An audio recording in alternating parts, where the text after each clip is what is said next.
ndichiri kuprimary ndinongomuka ndopepuka ndakamira padhoo nekurota ndakarara nemurume nekuyamwisa vana.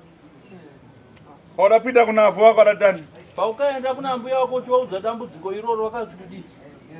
Ndakambovaudza kudhara kuti ndorota ndakarara nemurume saka ndopandazodzoka kuti pandakaenda kugara mama pandavaudza ndikati ndikungoramba ndichipepuka ndakamira padhoo ndopavanditi aenda kuchechi potoisa bhaibheri pachesti.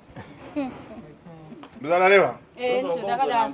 Zvikaperetani iwe udata kumutira nembo uchipasa uroi? Saka iwo kana ukamucheka nyora kuti uroi upinde maari akaisa bhaibheri pachipfuva zvinopera sei iwo usina kubvisa nyora dzaukamucheka? Zvinomarirani? Zvinopera sei naye muzukuru?